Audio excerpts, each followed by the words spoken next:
अब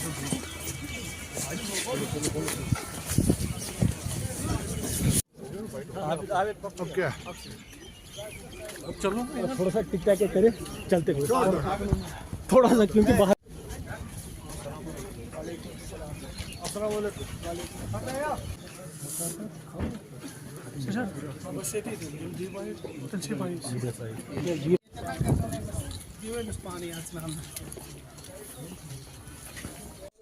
हाजिरी देने आया हूँ, बस इतना ही। मुझे उससे आगे इसके बारे में कुछ नहीं कहना। अच्छा, बिल्कुल आपने इलेक्शन में आप क्या उम्मीद करोगे कि वजीर आजम तारीफ करेंगे? कांग्रेस उन पे वार करती है, वो कांग्रेस पे करते हैं। इलेक्शन में ये रहता है, मुखालफों के साथ यही होता है ना। इलेक्शन में यही रहता है ना। अच्छा, उन्होंने कहा कांग्रेस के मैनिफेस्टो में मुस्लिम लीग की छाप है, यानी मुस्लिम लीग का इन्फ्लुएंस है, उसे कैसे देखते हैं? हालांकि मॉडल कोड ऑफ कंडक्ट में लिखा है कि किसी को मजहब का साथ जो है वो नहीं लेना चाहिए, लेकिन जाहिर सी बात है कि बीजेपी वाले जो हैं वो मौजूदा हालात से थोड़े घबराए हुए हैं।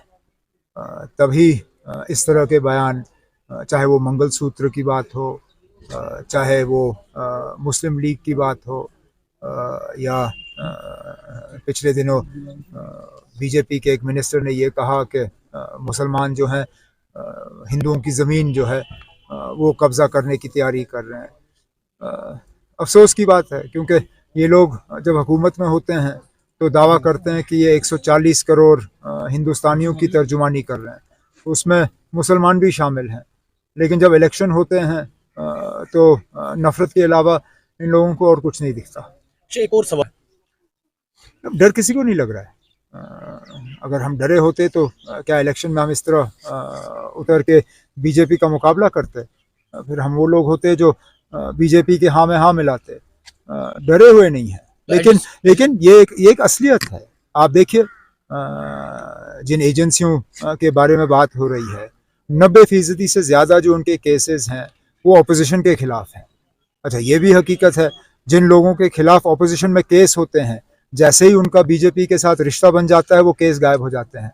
अब महाराष्ट्र में डिप्टी सीएम पवार का देखिए, जैसे ही वो बीजेपी के साथ जाते हैं केस गायब हो जाता है। जैसे ही बीजेपी के साथ उनका रिश्ता टूट जाता है केस दोबारा जिंदा हो जाता है। एक हकीकत जो है हकीकत बयान कर रहा है।